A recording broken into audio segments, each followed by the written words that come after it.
10 years from today, Lisa Schneider will trade in her office job to become the leader of a pack of dogs.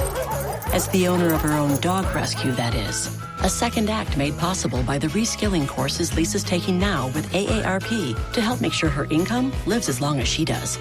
And she can finally run with the big dogs. And the small dogs, who just think they're big dogs. That's why the younger you are, the more you need AARP. Learn more at aarp.org/skills.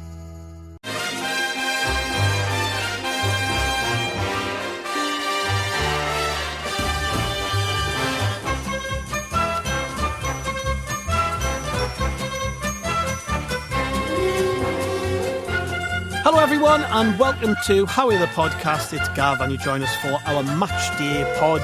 We are here, finally the Premier League's back and we're all a little bit giddy and excited. We've been chatting away before we hit record and all the lads are buzzing for the match today, so we're going to get right into it. There's a little bit of transfer stuff too, so we'll probably start off with that, but first I will introduce you to today's panel. First off, we've got Johnny Hawley with us, who's been on every single podcast known to man this week, so I'm amazed he's managed to fit us in. Hello, Johnny.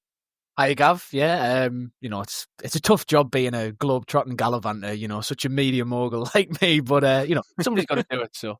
Yeah. Also with us is Andrew Smithson. Hello, mate. Hello, Gav. How are you doing? Very good, very good. And I've left this man to last because he's been out of breath because he's been running up and down the stairs to put his shopping away. It's Chris Wynn. Have you got your breath back yet, mate? I have, and I felt like taking a cheeky twister out of the box, but I might get wrong off the misses and the bends. Got some Soleros as well. They'll go down well later. Yeah, we don't want to hear you slurping on the pod, although there probably people who get a kick out of that, to be honest. Well, you'll hear plenty of heavy breathing first to tell you that from knackered. Yeah, I'll give you a few minutes to get your breath back then. So, like I said, we're probably going to kick off with this because it's a breaking story on Friday, and we are recording this on Friday night, so it's probably worth talking about. We look like we're signing somebody. Another player has been here. We go'd by Fabrizio Romano, and that man is Nordi Mukiele, who plays for Paris St Germain. He's a right back stroke, centre half stroke, right winger stroke, centre back who can play left back and in the hole. And I think he just plays every position. We're basically signing the French Luc O'Nien, apparently. He's coming in from Paris St Germain. Looks like that's all agreed in just a matter of time before we get him in. That elusive second defender is finally on his way. Somebody with pedigree, played for some big clubs, played for Montpellier. Like I said, went on to Leipzig in the Bundesliga and had 4 seasons there. Got himself a big move to Paris St Germain, where he's been a bit part player, really, and then spent last season on loan with Bayer Leverkusen. So he'd be very well known to Granit Xhaka, of course. And I imagine they'll have picked his brains on this particular fella and, got a good character reference on him. But it looks like we've finally got that last piece of the jigsaw in defence, I would say, Johnny. I'm really excited about this one. I mean, yes, he's not been a regular at his last 2 clubs, but he must have been a good player to get all those moves. He's still a decent age at 27. I think this is just another positive step in the right direction, and some good experience there too. He's played in 2 top divisions in the Bundesliga and Liga and played for some massive clubs. So yeah, really, really happy about this one. Yeah, I think he ticks a lot of boxes, doesn't he? He's somebody who, as you say, wealth of experience across different European leagues, and he's competed in and won some prestigious competitions. I've looked at his trophy cabinet before. He's got a couple of League On medals with PSG. He's got a German Cup at Leipzig. So he knows how to handle himself in the latter stages of competitions and pressurized environments, pressurized games. So something that we obviously we don't have in absolute spades in our squad is players of that age and that experience. So, yeah, happy days in that regard. And positionally as well, somebody who can cover a couple of positions in defence is obviously a massive plus. I mean, you look at our squad and the area where we're inarguably thinnest is at the back. We've obviously, you can debate the quality of the players in certain positions across the pitch, but in terms of sheer numbers, it's in defence where we need reinforcements more than anything. So, yeah, I think it's good, and it potentially opens doors for other activity. You know what I mean? I mean, we've got the likes of Jensen Seelt and Nectar Triantis who are still knocking about the club at the minute, who may or may not go out on loan between now and the end of the window. And so having another body in ahead of them, opens up those possibilities, I think, more than when they were a bit more on standby and a bit more needed. So Obviously, this is all assuming the transfer goes through. But assuming it does, I think it's just another bit of sensible business. It's, the club have seen the weaknesses and thought, right, let's get a player who ticks a few of these boxes and get him in. And that's what they've done. And it's always nice to see a here we go from PSG. That's always exciting. Yeah. Well, yeah, I mean, the last couple of signings from, we signed Pembele from PSG, didn't we? So, let's just hope he's better than him. But he's certainly got more pedigree. Don't make us get Dan Harrison on your mind. He loves Pembele. Andrew, this one, like I said, it's a bit out of left field, but I don't mind that. I think Sunderland prefer it, don't they, when something basically only emerges as it's about to be done. Apparently he's had a bit of an injury, so he won't be coming in to start straight away. But it's that reassurance of having backup, isn't it? I mean, Johnny mentioned Triantis and Seelt, and we're all fully expecting them to go. I mean, by all accounts, Seelt already has a loan move agreed to go to NEC, the team we got Robin Roofs from, and Triantis, obviously there's a million teams seem to want him, so we're kind of hanging on to these lads till we get ourselves sorted. But as much as I want to see Jensen Seelt and Triantis get a chance at Sunderland, you look at this guy who's probably coming in initially at least to be back up, and his track record, we're talking about a totally different set of circumstances here, really. Going into the Premier League, we need as much experience as we can get at the back, and as much as I like them two players, it's not the time to be messing around and experimenting. It's the time to knuckle down for Sunderland. We've got to really attack this season, and the best way to do that, go out and buy proven players. Exactly. It's no criticism, Gav, of the younger lads or the lads who are on the fringes. They're just at a different point in their career, and I can understand why we're keeping hold of them just for now until we get more bodies about the place and certain players get fitness. But yeah, they're going to be better off learning their trade elsewhere rather than being thrown into some a run of Premier League games. As for this lad, I mean, I think Chris Wynn is the only person who's done more shopping than Sunderland recently, and we see that's me done now, lads. I've got nothing else to top that. We have bought quite a few players, and it will take time for them to bed in. But when you look at their resumes, Johnny's mentioned it there, this guy has won competitions in various places. He's got an international cap. And when you look throughout the group, all of the players we're bringing in, they're all either a captain of their team, or they have won international honours, or they have lifted silverware, played in big European competitions. We are now shopping at a different level and bringing players of a really high calibre in. And yeah, it will take time for one or two of them to bed in. But when you've got that experience and that quality behind you, it's a heck of a lot easier to integrate yourself and start performing. And yeah, this one, as with all of these deals, you don't seem to hear anything. And then suddenly the news bursts. It's been a fair few hours now since the news broke, but just the speed in which Sunderland do things and the professional way that these deals take place, really impressive. Really impressive.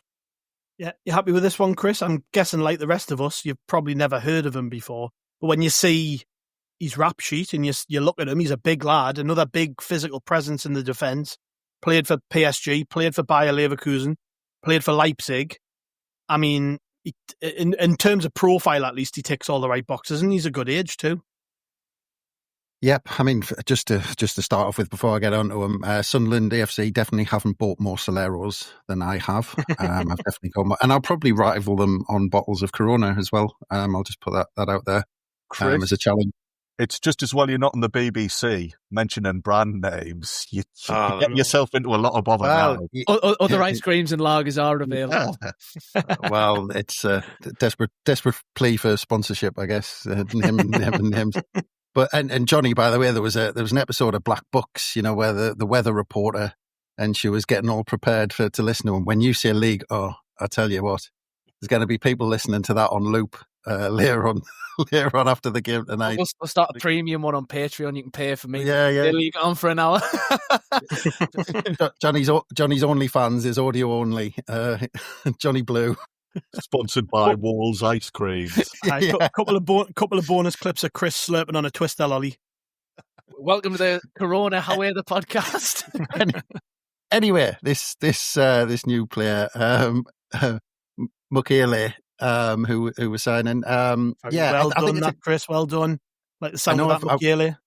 I was practicing. I was practicing before we started. But I think it's another clever signing. I think this is the way. This is the type of signing we look at now. This is the type of player, because you look at his pedigree, and you've all mentioned the clubs he's played for. PSG, obviously, RB Leipzig before that, century of games there, and you look at that, the fact that he was in the French squad and he got a cap. What was it, 4 years ago, something like that. So you look at this, he's playing at the top level.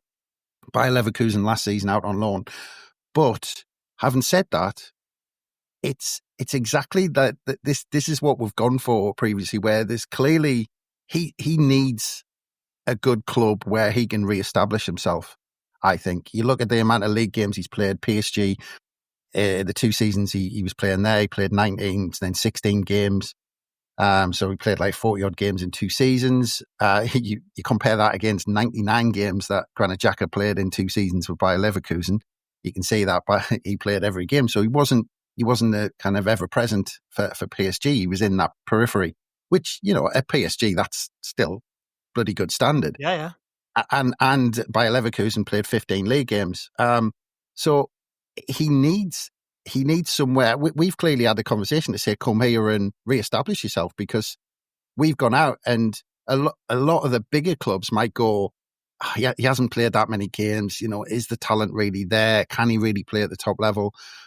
But we've gone out and said, well, he's got that potential. It's just, has he had the right environment since he left Leipzig? And has he had that run of games where he can really get going? And now he's 27-year-old and coming into, playing behind Xhaka, who he played with last season at Bayer Leverkusen. He's already got that standing. He's got that understanding between someone just in front of him. I think it's a really clever signing. And, we're talking about money. I mean, looking at some of the comments, there's potentially kind of the 10 million mark again, which seems to be our favourite. One of our favourites. It's either 10 or 20, isn't it? That we seem to be spending. I don't know whether it's just how Kirill Louis-Dreyfus, whether how he kind of negotiates. He goes in and says 10 million, and if they say no, he goes, "Well, do you want 20? Yeah, go on, then we'll have 20." Maybe that's the way. But yeah, that's kind of the money that's been quoted. It might be slightly more than that, but just looking at it, big, over 6 foot, athletic, and like I say, playing for those top clubs, even if he has played 15 league games and less than 20 league games for PSG, he was still trusted enough to get those games for top clubs in their divisions. I mean, you're talking top European clubs, but it's really clever going out and saying, well, actually, we're going to offer that player first team football in the Premier League and tell him that the conversations are going, look, you sign let's say he signs a 2-3 year contract. We've proven, and I keep saying this again and again with Joe Bellingham, we don't stand in players' ways. So if he establishes himself and has a cracking season in the Premier League, we might say, look, if a big club comes along who are playing Champions League and they want you, we're not going to stand in your way. We'll make a profit. You've helped us stay up. Everyone's a winner. So I just think these signings just seem really clever. Do you think, Chris, you've mentioned there he's not played loads of games. Do you think the fact that he's so versatile might have gone against him in the past? He kind of jack of all trades, master of none. And if he comes to Sunderland and establishes a position, then he does kind of specialise in an area and become a regular. But it might be one of these things. I suspect that at Leipzig, he did have an established position. And then at your PSG, when he went in there, it's kind of, oh, well, we need cover at right back, so you can slot in there. You're kind of, you're pacey, you're athletic, slot in at right back. So then people perceive him to be this versatile player, whereas actually he's a centre half who's just being played slightly out of position for a few games. So, but that adds to the whole thing, where people go, is it like those top clubs might be putting those question marks against him, saying, has he had the minutes on the pitch? Is he really a centre half? Is he really a right back? And like I say, I just think giving him the opportunity to say, you're playing 90 minutes every week in the Premier League to show everyone what you can do. Again, it's just laying down a challenge to some of these players who have gone off for whatever reason, whether it's fitness, whether it's just not getting, not being in the starting 11 and where they are. We identify these players who have got something to prove. I think it's worth mentioning as well. Sorry to butt in, but the league games issue, obviously, the last few seasons not being necessarily a first team nailed on starter, but you actually look at his number of European appearances over the course of his last sort of 5-6 years of his career. He's making a hell of a lot of appearances across both Champions League and Europa League, stretching back to when he was at Leipzig, which obviously where he was more settled. He's got a hell of a lot of European experience to come into this team. And I can't remember who it was, but somebody on one of the pods that we've done over the last few weeks mentioned as well the clear directive, it seems, it's come from the club to target people who have played in Europe, be it Champions League, be it Europa League, be it, whatever. And this is another one in the line of signings that fits that bill. And obviously, was with Xhaka at Leverkusen last season, so there's a bit of a chemistry there, hopefully. I love with talking about West Ham to come. You went Champions League, Europa League, and then whatever. Well, we've got to start early, get the digs in where we can. What's after that? It's the Intertoto, isn't it? I can't remember. There's something after that. The Intercities Cup, innit? Yeah. I'm just looking, by the way, something you said before, Chris, about having a fixed position at Leipzig. He didn't actually. I'm just looking now.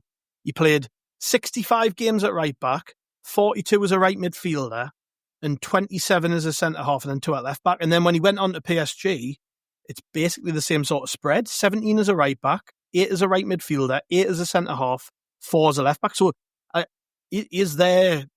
He was Leipzig and PSG's Luke O'Nien, and can play basically everywhere.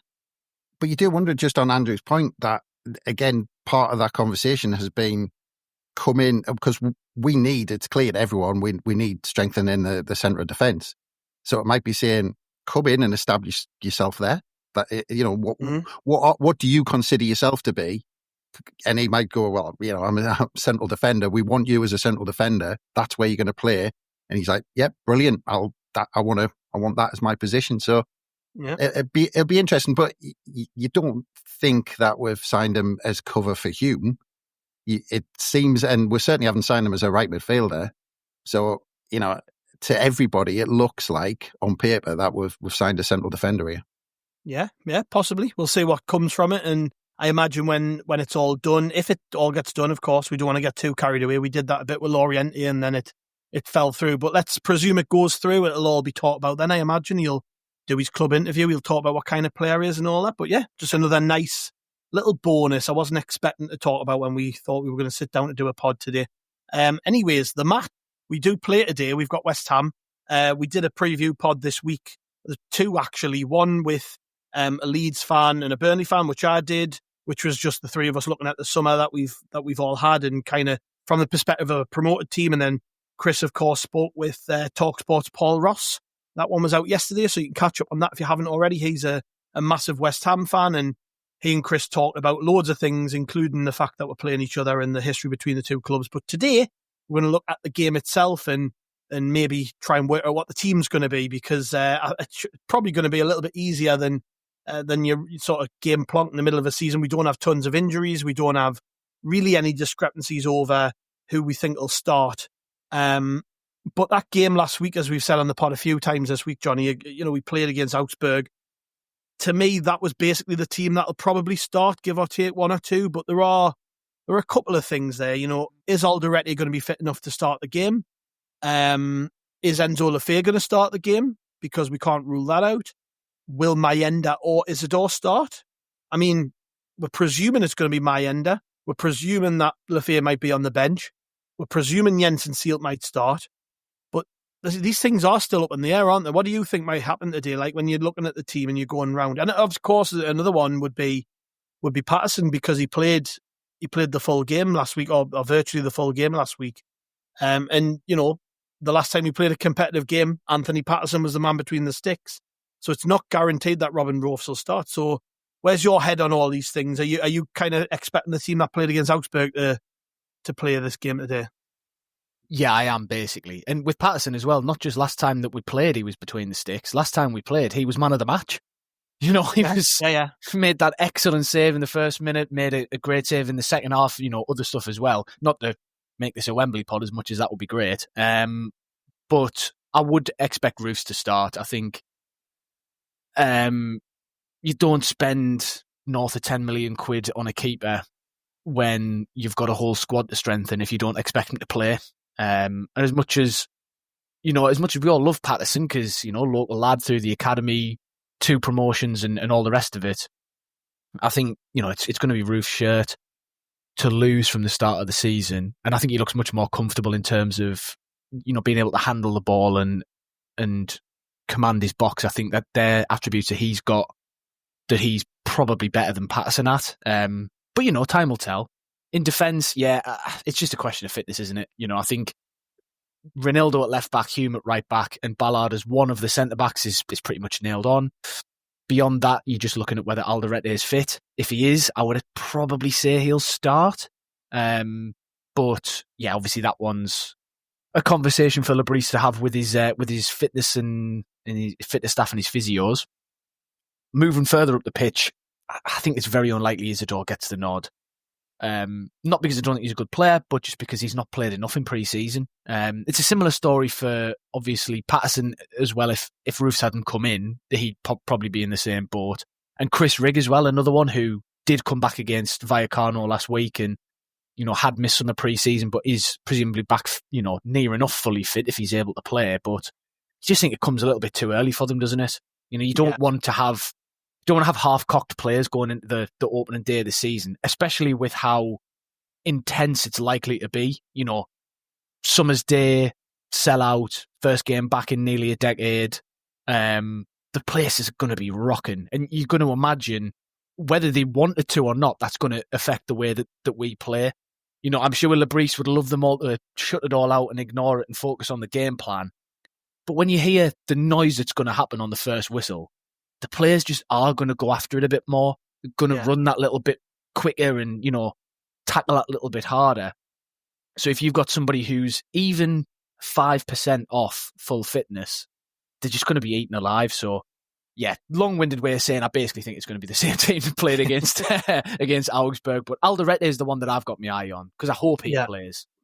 What do you think, Chris? Are you thinking Alderete will start this one or not? Because with him, we know he's not played he's had one pre-season game, but he's had a full week training with the team.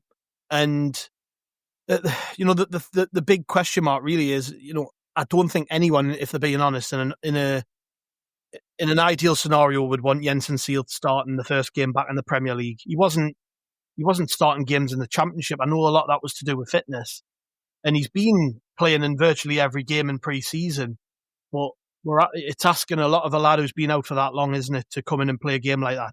I would expect Alderete, even if he's not 100% fit, because of his experience as a footballer, he'd be fine in a Premier League game. Whereas I'm looking at Jensen Seelt, even if he is fit, and I'm just thinking that is such a big ask for him to be able to play against, like Nicholas Füllkrug is a German international striker. Jared Bowen plays for England. We're asking him to play against top quality strikers. And I'm just thinking, if Alderete is, if they're looking at him and thinking he could play this weekend, I think I would be going with him, me personally. But what do you think?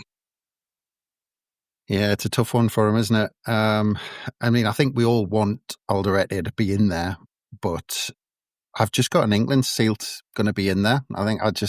I feel that the way Lebris prepares for games, he's been preparing our shape and everything, and I'm just wondering if he's probably thinking it's too soon for Alderete to come in. And just with how pre-season's gone, I suspect Seelt's going to be in there. And actually, Seelt's looked okay in pre-season. And I think, look, and I'm a big fan of Dan Ballard, but I think, and dare I say it, he's an absolute legend, and he will always be so for that goal against Coventry. But I think the conversations last season when we were talking about, there were always going to be question marks about Ballard moving up to the Premier League and his positioning and his pace. So there's question marks there as well. Now, because of that might move Lebris further down the route of putting Alderete in, because he might have concerns about Ballard making that step up. And And it's a real strange one because it might be, like I said, it might be influenced by who's partnering him at the back. So let's say Alderete was fit.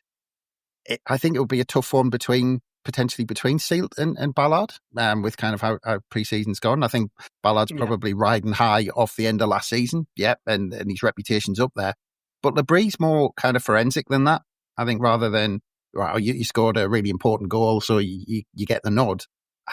But he was fantastic in those games. But those games were very different. Like we had against Coventry, there was cross after cross after cross, and that's a perfect game for the two games for Ballard. He was probably man of the match in both of them, and he was huge at Wembley when he played up against Kiefer Moore, and he had to do that job against a big striker.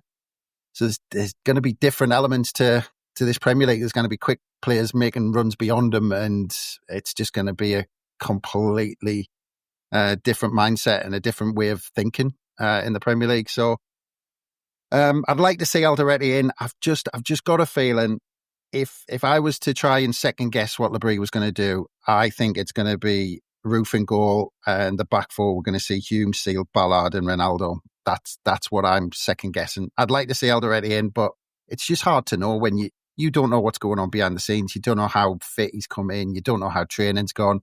You don't know how much Le Fee's been working on his shape with the other players. So if I had a second guess, that would be the back four. I think you'll go with.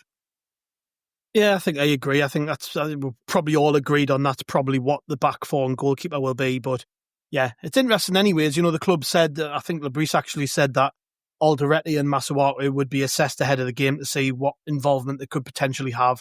But moving up into midfield, Andrew, that's another big question mark because you've got Dan Neil, who ended the season as the captain and one of the first names on the team sheet, but is obviously behind Granit Xhaka, the new captain in the pecking order. You've then got the whole thing last weekend where Enzo Le Fee didn't travel to Germany and he was potentially not happy about it. And then he played on the Sunday in the game against Vallecano. But then they came out and said, he's had fitness problems. We don't want to push him too much, this, that and the other. But that midfield three, there is going to be a midfield three. We pretty much can guarantee that. It's going to be three midfield players. Granit Xhaka is not sitting on the bench, so I think we can guarantee he's starting. But it's them other two positions.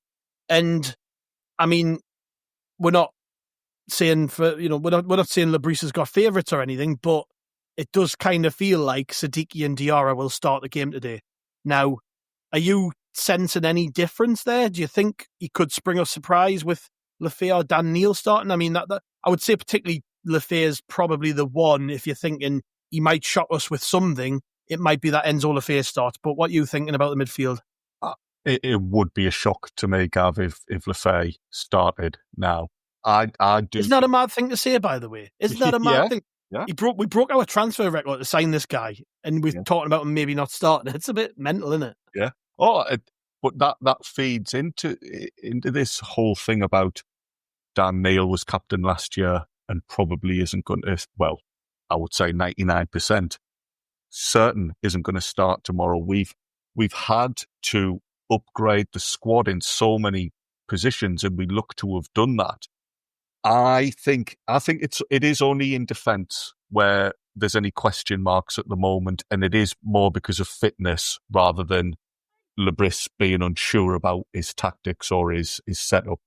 I'm confident that he has his heart set on the three of Diarra, Siddiqui, and Xhaka.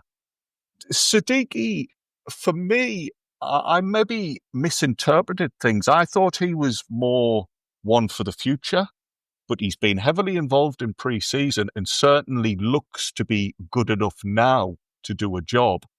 And I don't know where Le Fee fits in those three for the time being. We want to try and get off to a good start. We want to be relatively solid. And if Le Fee is a little bit concerned about who he's got in central defence tomorrow, are you going to be more inclined to make your midfield that little bit more solid? Le Fee's a great player, but there is the risk with somebody like that they might lose the ball and then you're suddenly under pressure. I think our midfield three are going to be asked to do a pretty hard job tomorrow. They're going to be asked to do a lot of work off the ball. They're going to be asked to cover a lot of ground. And I think those three are going to be perfect for that. That doesn't mean, though, that these other players just can now sack it off. There's going to be people on the bench, and there's going to be people who aren't even selected to be in the match day squad against West Ham. They're still going to be needed soon enough in one way or another. So I would like to think they're all professional enough and understanding enough to not throw the toys out the pram if they're not starting. Andrew, we're trying to give the listeners the illusion that we're this was recorded the day it was released, and you're saying tomorrow. They're all going to be thinking we're playing on Sunday. Do you know? I thought I was being really good at that. I thought I'd played it really. So basically, Gav, you haven't listened to a single word I've said, other than the fact that I've dated everything. Well, here's my formal apology. Do not panic, lads and lasses listening in. We are not on Super Sunday. We are definitely Saturday afternoon kickoff. Well, we best not be on Super Sunday because I've already got plans to go and watch that down the pub. So I struggle to do that from the stage of my life. Well, you've got contacts with all the media, Johnny, so surely you can just, pull up these things anyway. I'll bump Man United and Arsenal off. I'll get us in. Yeah. I'll ring up Jamie Carragher, man. It'll be sour. Aye. So are we agreed on the midfield? Siddiqui, Diarra, Xhaka? I see Chris shaking his head there. What do you think? No, I think he's going to spring a surprise. I think Le Fee will be in. I've got, and it's going to be for one of two players. It's either going to be, and for the reason actually you said, Andrew, I think they really rate Siddiqui, but I think you're right. I think he is young, he is raw, and I think it was one of them. It was kind of a bit of a wild card on how quick he would be able to step up. And I still think there's a question mark because we're only going off pre-season.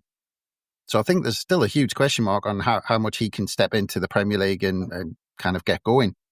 So it's either going to be for Siddiqui or potentially Talbi. Now, I think he might actually start with Le Fee on the left-hand side for a couple of reasons. Because of Le Fee's work rate. I think Le Fee's work rate... the left-hand side ahead of who? Adingra? Yeah, sorry. So a dinger on the... I think he might start with a dinger on the right. All right. And he might start with Le Fee on the left. And he might have... And I think he'll have Talbi on the bench. And I think that might be because... Again, because Le Fee's work rate. I think his work rate up and down, he helps his fullback, he gets stuck in, and he can kind of drift into the middle to give us that extra bite in the middle of the park as well. So I think that gives us a lot in terms of early doors in the game, getting a foothold in that midfield. But I think having the pace of Talbi on the bench, I think we might play that card quite a bit this season in the later stages of the game because he is rapid. And you stick him on in the late stages of the game, let's say it's 0-0, 1-1, or even if we're 2-1 down or something like that, you want an injection of pace later on. Now, who've you got? I mean, that means almost bringing an Adingra or a Talbi out and putting them on the bench because you don't want to necessarily put all your eggs in one basket and say, right, we're going to play with our two quick wingers from the off. Because, like I said, you want to have a bit in the tank for the last 20 minutes. So I can see Le Fee starting. For one of those two players, if I had to pick one, I'd potentially go Talbi because I think Siddiqui and Talbi, I think, are in the same kind of bracket in terms of, the club thinking that they are very raw and we'll see how they will be really good players at some point. It's how quickly can they step up to the Premier League? How quickly can we teach them how we can play in the way we want them to, in the system we've got. So I think Le Fee is going to be in there. Yeah, I'm going to agree and disagree with you there, Chris. So I think Lebris is going to bench Le Fee, but I would play him. But I would play him for a slightly different reason than what you've just said. So I totally agree with the idea that you want to have some proper options on the bench to come on late on in the second half, because especially, first game in the higher division, even the lads who we think are going to be up to it, like Hume, like Ballard and these lads, they've never played at that intensity before, or if they ever have, it's not been for a long time. I can't remember whether Ballard ever got on the pitch for Arsenal, but,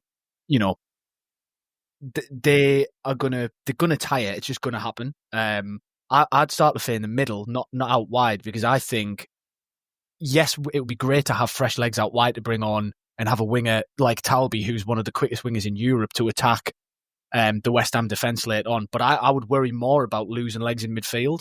So I think if you start Le Fee in the middle, then because he's got that work rate, like you said, up and down the left, he can do that in the middle. But if you don't have Le Fee in the middle, I worry about how much we're going to ever be able to get out and break the lines.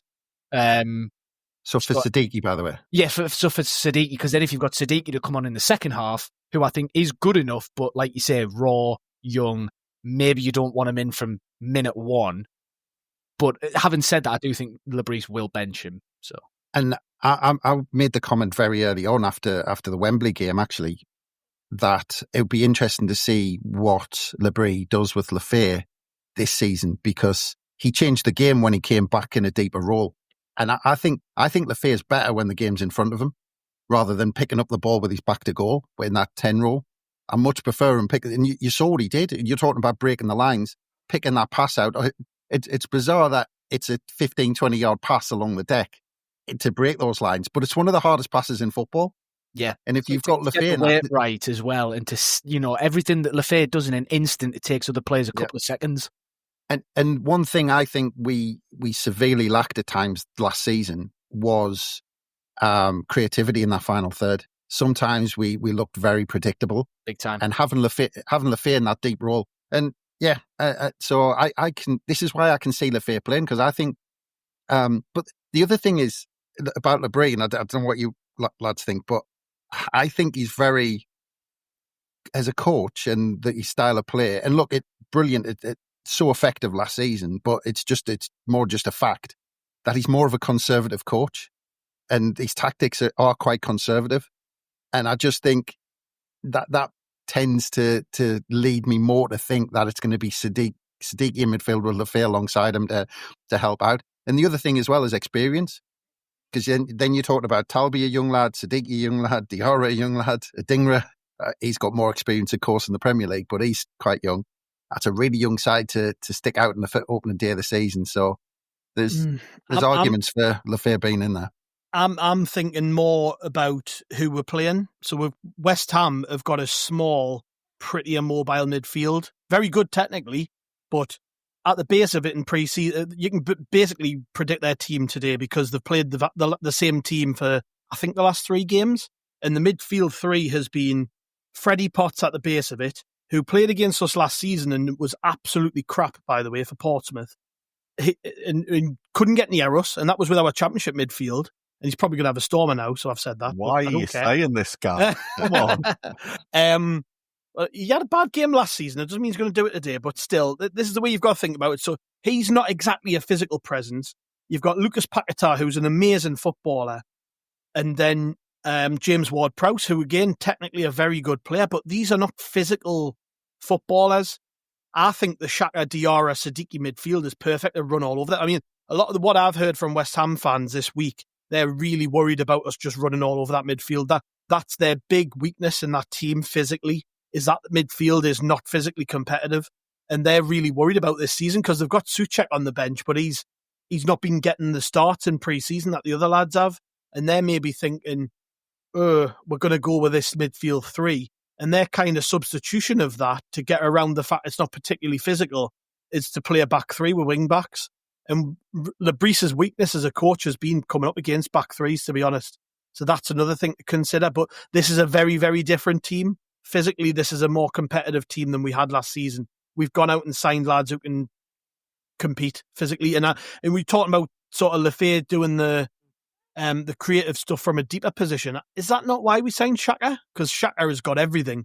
But his numbers as a progressive ball player throughout his career, some of the best forward passing stats in Europe, not just in playing in Bundesliga or whatever. He's like that is his role. I know what you're saying, but I just think you'll get the most out of Le Fee in this game later in the game. I think he'll come on with 25 minutes to go, and he can be really effective that way. And he was in the playoff final, if you remember. We moved him back in the playoff final for 20 minutes or so, and all of a sudden he clicked into gear. And I can just see that being his, not for every game this season, but this game in particular, where we're going to have to work out very quickly what the physical capability of this team is. I just don't think you start Le Fee in this game. I think he's maybe made for the Burnley game more than this one. Yeah, we should have mentioned that playoff final earlier, actually, and when he was dropped in. But I know, I'm just bringing it in, you know. But I see that Jagger role in front of that back four is picking players out in the middle of the park like Le Fee, like a little bit further up and getting him on the ball further up the absolutely. pitch, and then him they're going to play thing. together. They're definitely going to play together at times. I just don't think in this one they will.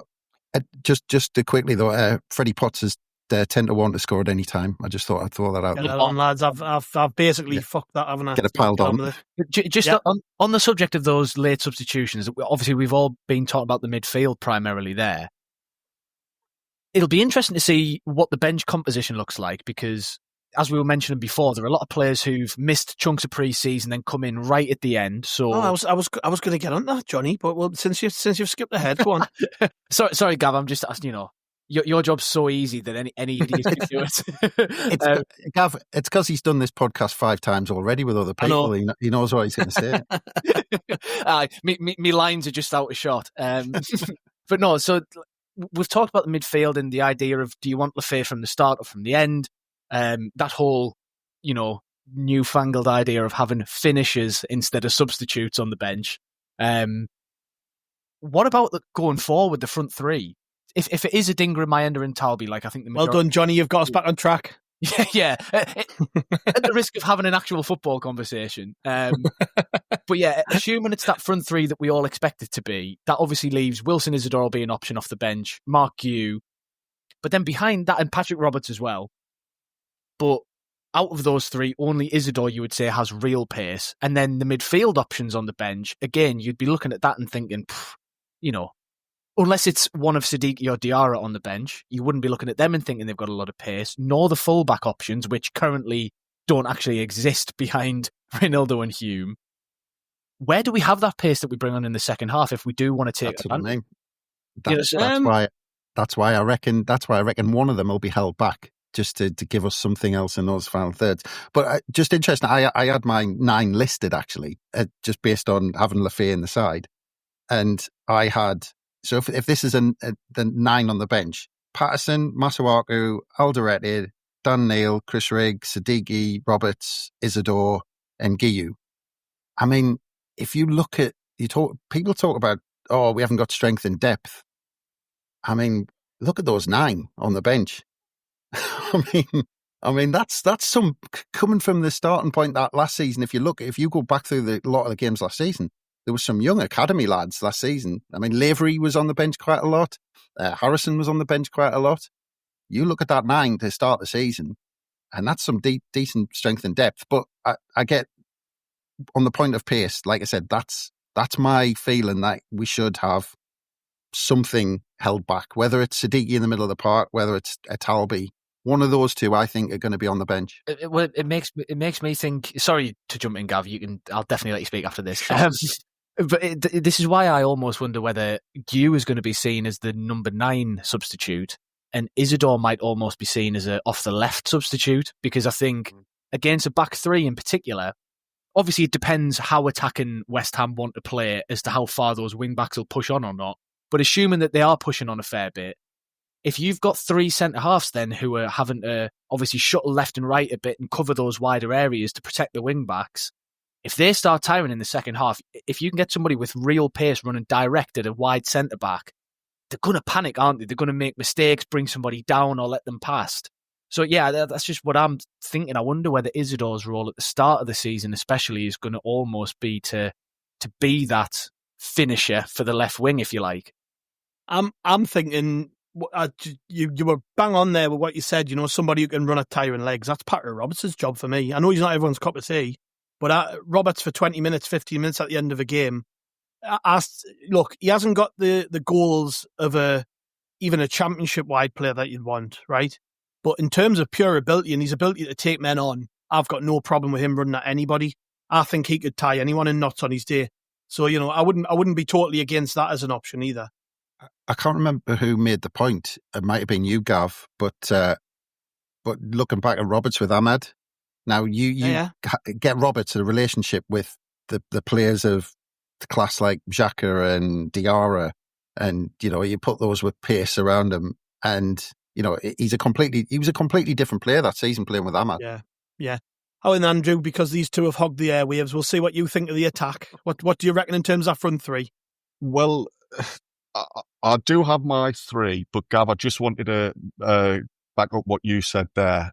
Patrick Roberts. It sounds like I'm brown nosing you because you're the Crack on, mate. I don't mind it. It's fine. Keep going. But your tactical analysis is much better than these two others. Exactly. You make a much more sense to me. But no, Patrick Roberts coming on, I don't think would be a bad thing because he came on at Wembley and was really influential. Like you, Gav, I've been a big fan of his for a long time. I think he was instrumental to the way we played last season, and he was one of the players who got us up the pitch. He did a lot of defensive work. But in terms of assists and actual contributions, it's when he comes on from the bench that he's able to do that. So I wouldn't be surprised if Roberts had a similar role to how he did at Wembley, and came on as the second half was wearing on. But yeah, the top those three up top for me would be Adingra, Talby, and Mayenda. Not necessarily because I think that's the right way to go about. I just think those are the three that Lebris has played most in pre-season, and the ones who are presumably getting a bit of an understanding. Yeah, just very quickly on Dan Neil, by the way. We're talking about him being in that 6 role, and that's what I see Dan Neil as in the Premier League. But last couple of years, the club have been trying quite a lot to get Dan Neil to play more in a forward role.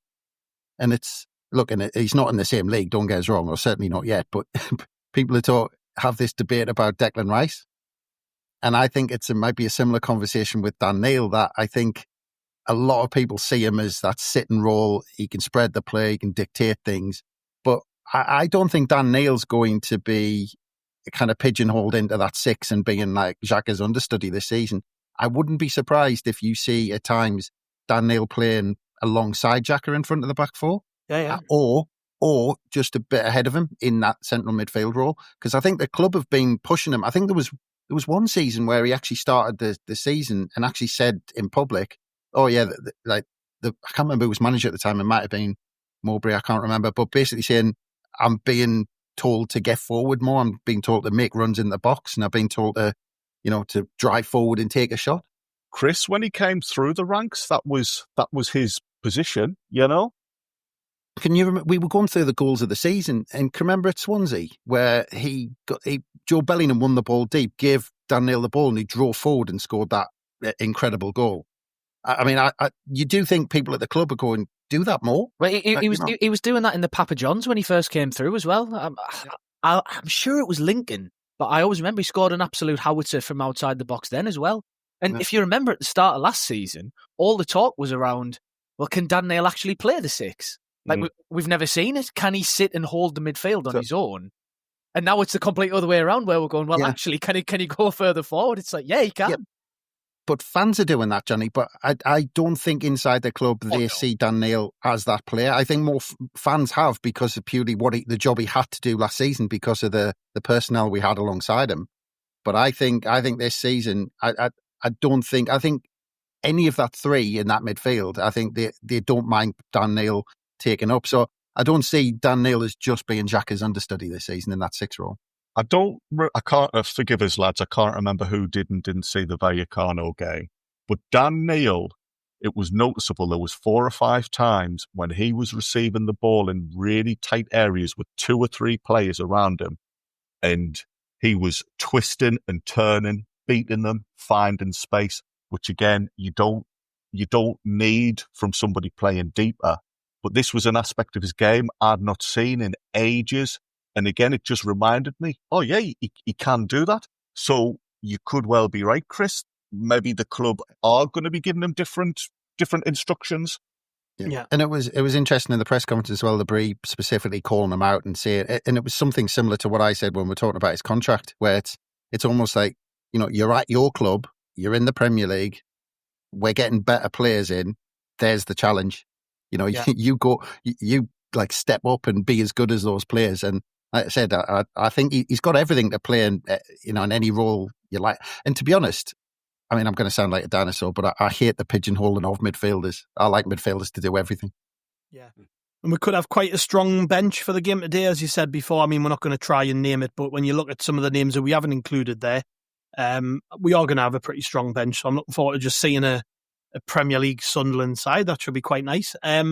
Right, let's do some questions before we head off, because we've stuck a tweet up and people have sent us a load of questions in. So I thought, why not? Let's do a few of these. Sam Quigley says, during our 5-0 demolition of West Ham, who's going to score first and who's getting the first card of the season? Go, Johnny. Go, Johnny. Go. Shaka to both. It's a no-brainer. Shaka to score, Shaka to get the card. Easy. Done. Yeah, easy. Chris, he says, will we get another striker in? Is that to me? You're called Chris, so...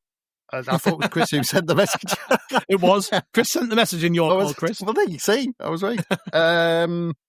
It's a tough one because I think you has been told he's going to play games. So I'd be slightly surprised if we brought someone in to play ahead of him or another one. I think it's for Mayenda, Guiu, and Isidore to fight it out, I think. Lex, Andrew. I'm talking to you, Andrew, by the way, just in case there's any issue, you know. In the last 10 years, every newly promoted side with 11 points after 10 games has survived. Realistically, how many points do you think we can hope for in our first 10? I can't even remember who were the 5th, 6th, 7th, 8th, 9th games, but I'm 30? Well, yeah. Basically, we're going to go all out and win every single game. No, I do think we have a real good chance of a good start.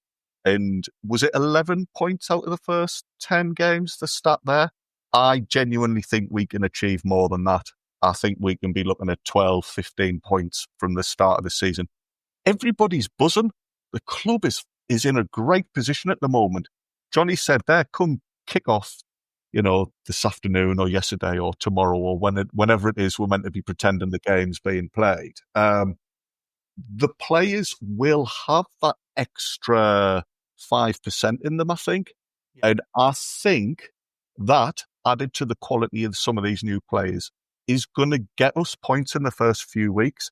We often struggle at the start of a Premier League season, but I don't see that. I think we will periodically pick up points, and 11, 12 points in the early weeks is doable in my opinion. I've just had a quick look and I've totted up, I reckon, about 12 in the first 10. Well, that would be enough to stay up, I think, according to this logic. Lou, this one's for you, Johnny. Lou says, how do you think we'll get on starting on minus 24 points behind the other newly promoted sides, looking at a further points reduction due to the 643 million we spent on our 30 new signings? Yeah, I might shut my window before I answer that, because if I start slagging off Leeds too loudly around these parts, I might get set upon by an angry mob. I think, obviously, when we do stay up by 50 points, it's going to have been a Herculean effort from the players to overcome that 24-point deduction we started the season on. And when we do relegate Leeds and Burnley, and they're all crying into the various, shades of claret and blue and white and yellow tops, I think we can all just enjoy a nice little sip of a Corona or any other lager brand that's available. And we can all just, remember a season where we had to overcome not just the rest of the Premier League and not just the mags and not just the media, but the point deductions as well. And it'll taste all the sweeter. Yeah. Dan says, Chris is for you, Chris. Do you think Sunderland perform better as an underdog? We're kind of that sort of club, aren't we? We're not very good at being expected to win, as it showed in League One. It's that kind of, we're not very good at being a big fish in a small pond. So yeah, I think we like that underdog role. I mean, it probably stems from 73, doesn't it? And we did so well as underdogs then. But we like being that kind of snappy, yabby underdog and thinking we can punch above our weight. Because I've said this before. I think as our nature, we're naturally glass half empty at times. So it's easier for us to think like that. But, well, yeah, I mean, you think we're going to beat everyone and anyone, and we're going to end up winning the Champions League in our lifetime. But I think we do, and I think actually just in terms of this team, they seem to play better in the bigger games last season, didn't they? When we weren't expected to roll people over. Yeah, Andrew, this one's from Tony Bang. He says, what are your main concerns for, he said tomorrow's game, today's game, as we're tense and everything? Yes. Just quickly on that business there, Johnny, you said you were going to be careful not to upset the hordes of people on the streets. Chris then goes straight away and mentions a 1973 Cup final. They're like, drop you in it. Yeah, he's trying to get me killed. Aye. This angry mob, that wouldn't be the Kaiser Chiefs, would it? Because isn't that a very nice? Law? So, yeah. Very, very nice. I like it. Chris, you'd have been proud of that, mate. You'd have been proud of that. Yeah, they're like a good riot, aren't they? Hey. Blast off. Yeah. Very good, gents. Anyway, apologies, Tony. That was a good question, Tony said, because I am quite confident, but I'm the type of person who maybe forgets to keep my feet on the ground. My biggest fear is if we do lose a couple of games, people start to lose their heads amongst the squad. Do you think that can happen after just one game, though? He's asking about tomorrow's game specifically. Oh, it's purely tomorrow. Apologies. Yeah. Well, main concerns for tomorrow's game. The lads threw you just threw yourselves off talking about Kaiser. Yeah. Well, I was going to say it's a Friday afternoon, Friday night, and we're all getting giddy for the weekend, but it's not. Yeah. Of course, it's a Saturday morning. I do think that still, we need to just keep our heads this afternoon, and if it gets a bit edgy and maybe we go 1-0 behind, everybody just needs to stay positive. Remember that the team have shown themselves capable to come back in important games, and there will be times against West Ham and times against other clubs where Sunderland aren't dominating, but we'll just have to make sure we don't panic and just trust in the players to fill out to do the roles and do the jobs Labris has asked them to do. Yeah, just quickly on that, I think it's maybe slightly the opposite to start with, Andrew, where I think with the crowd being well up for it, the players are going to have to do well to just focus on this game of football rather than, because it's almost like it's going to have the atmosphere of like when we're playing Newcastle, and then, sometimes players lose their head in the first minute because they want to go in for that first tackle. I think we're going to have to be careful of two things: keeping our head physically, and because sometimes an atmosphere like that, it just the adrenaline's pumping in the players, and sometimes they need to use that in the right way rather than, sometimes calm themselves down, and hopefully players like Xhaka will do that. But the other thing is as well as going gung ho, so that wingers might have that surge of adrenaline and think, oh well, I'm going to just go gung ho, and even when it's not on, try something and lose the ball and we get caught and things like that. Because West Ham has got, you look at their squad, we can't forget how good some of these clubs are who've been in the Premier League for over a decade. They've got some really good players. And if we don't keep our head, and if we get all excited and all giddy because it's a full house and we first game in the Premier League and we go gung ho, West Ham will pick us off and we'll get beaten quite easily. I think in general, we'll have to be careful with that. We'll look at teams and go, oh, it's only so-and-so. They were rubbish. But being rubbish in the Premier League, you're still a quality side, So, we will have to be cautious about that. Yeah. But especially this on the first day of the season. Yes, true. Well, before we leave, I just want to get this in. I spoke to a Sunderland fan called Paul Rackstraw. Paul's over on Twitter under the name Racky SAFC. He's doing something brilliant for a great cause. He's raising as much money as he possibly can for the Motor Neuron Disease Foundation. I think it is a charity. Excuse if I got that wrong, but Paul's doing 15,000 steps a day in the month of August to help people beat motor neuron disease. And he's already raised well over $1,000, but he will be walking from his home in Washington to the Stadium of Light today. I had a quick chat with Paul earlier today just to get his thoughts and feelings on what's going on and the cause that he's actually raising money for. So very quickly before we go, here it is. Right, so I'm joined by Paul Rackstraw, who, as I just said, is doing something for a very, very special cause. How are you doing, Paul? Very good. Thanks for having us on.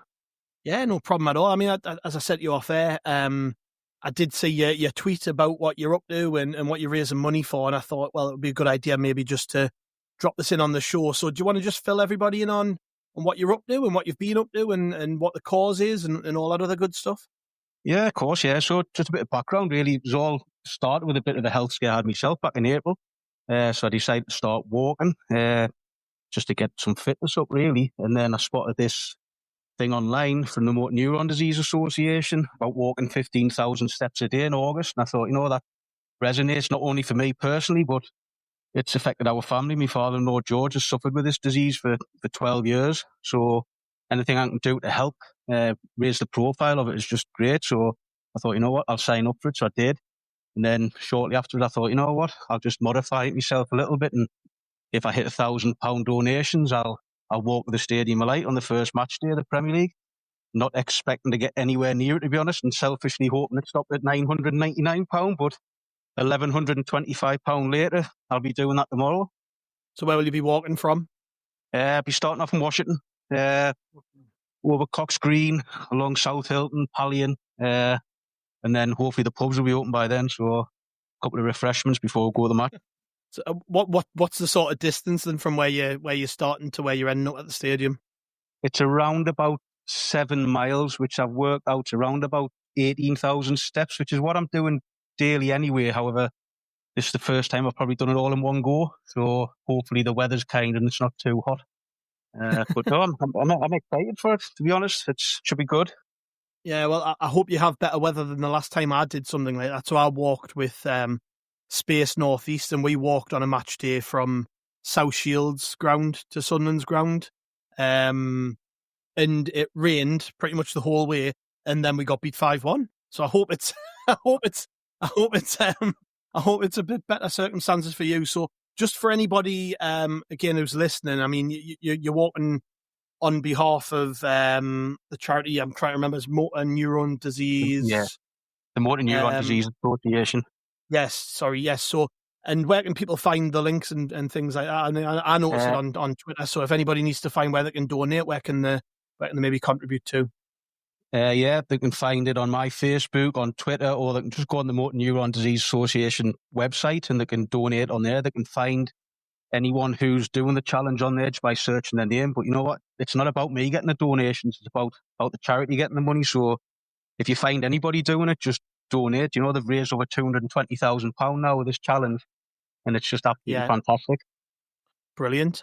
Your Twitter handle is RattySAFC if anybody wants to find it, and we'll be retweeting it as well, so you can find it on the Rotor Report timeline and things. Is anybody joining you, or is it just you doing the walk? Yeah, me 3 sons, Matthew, Lewis and Ewan, are all coming along. And my mate Mark and his son Sam, who was sitting next to it at the match, I've dragged them into it as well. So yeah, should be good.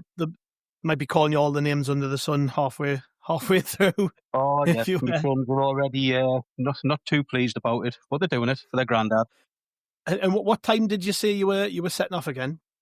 Well, I've been told to set off about 10 o'clock, but I don't know if that's pushing it a bit because I'm still not the fittest, but I reckon about 2.5 hours if we do it non-stop. So hopefully arriving in Deptford about 12:30. Brilliant. And, people might say, where's your landing spot? What's the pub at the end of it? There's got to be one. We're going to Wildfire Pizza. Well, bit of food as well. So, Nice. Well, if anybody sees you in there, they can come over, I suppose, and have a bit crack about your walk and stuff. But yeah, just to reiterate, if you would like to donate to Paul's cause, you can find that on the Rotor Report timeline. Also over at RattySAFC, that's Paul's Twitter handle. And there's a link there where you can donate. And like I say, as we speak, it's on £1,125. And you've actually got your step counter there as well. You look like you're about halfway through. So, going very well. Yes, just need to continue. I've got a couple of days in the beat at the end of the month, so there might be a struggle, but hopefully should be all right. 15,000 steps when you're trying to get the drink out of your Ibiza is not the best, is it? But no, good luck. No. Well done, and it's a brilliant cause. Like I say, well done to you, and I hope tomorrow, hope the weather's good, hope it's a nice walk, and hopefully we get 3 points to go with it. Yes, hopefully. Quietly optimistic. Thanks, Paul. Cheers, mate. And that was Paul Rackstraw, who, as I said, you can find the links for that over on our social media. I've got them in the show notes for this episode 2 and you can find him at Ratty SAFC, and Paul's doing an amazing thing what he's doing. So if you can give a couple of pennies to add into his pot, just hit the link, drop some money in there, and just so you know it's going to a great cause. Anyways, so boys, we can go home now. We can head off for the day. And Chris wants just to very quickly. Mate. I do, just very quickly, because I've just been reading about it. So I just thought people look out for a couple of rule changes this season. I don't know if I've mentioned them in the past, but very quickly, the 8-second rule has been introduced this season, so keep a look out for that. Keepers are only allowed to have the ball for 8 seconds, and should they go over that, then there's a corner to the opposing team, and referees have to give them a 5-second countdown. I wonder how long that'll last. I'll give that about 2 months before referees go, I can't be bothered. And that goes out the window. And the captain's only thing is the big one, where apparently yellow cards can be given out for players who don't have permission to speak to the referee this season. It has to be captains only. And if the captain is the goalkeeper, the team has to nominate a player who can speak to the referee throughout the game. So again, I'll give that about 2 weeks for that to go out the window as well. So those are the big ones. So keep a look out for that, and keep a look. If anyone wonders why the referee's counting down when the keepers have got the ball, that's why. And of course VAR, which we've not mentioned once until this point in the pod. We mentioned it a lot after Wembley. I know that. Yeah. So yes, lots to digest. Anyways, it should be a great game. I'm joining a few of the latter. You're coming, aren't you, Johnny, for the podcast after the game? Why, I mate? Yes. Are we quickly doing predictions?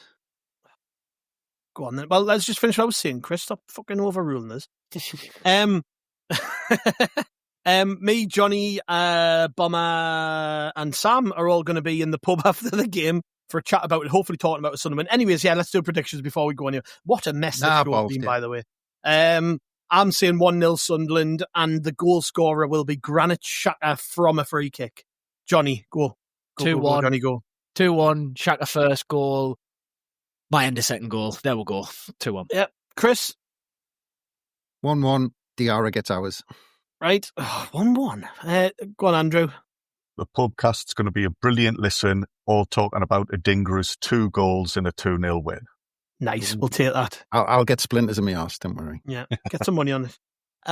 Right. Thank you very much, chaps. A thoroughly entertaining and a bit chaotic hour or so, but I've enjoyed it. Thank you very much. Thank you very much to our listeners. As I say, we're back with a reaction pod after the game, so that'll drop it pretty much as quickly as I can get it out. On Sunday, we are recording early on Sunday with James Hunter, formerly of The Chronicle, now of We Are Wearside, and a bunch of other outlets and stuff. James Hunter will be joining us for the Sunday supplement as we sleep on whatever performance we've just watched and then maybe come back with a bit of clarity. So you've got that coming. And then on Monday, there will, of course, be On This Week, which you were part of it this week, weren't you, Chris? I think. Oh, no, you weren't. Nope. You weren't. Andrew was, though. Andrew, Kelvin and Martin were on that one. So make sure you catch that. And yeah, loads going on this week. Like I said as well, if you listen to this and you've got this far and you still want to listen to more of us, Chris did record a great pod with Paul Ross from TalkSport, so you can grab that. And of course, my chat with the Burnley and Leeds fans about promoted teams and how we're all feeling heading into the season. We have kept you absolutely ram-packed over the summer with podcasts and we're going nowhere. So make sure you get subscribed to Howie the Podcast. Check out rotoreport.sbnation.com. Loads of articles on there previewing the game today and, of course, in the days preceding. Thank you very much. We'll catch you after the game and see you later.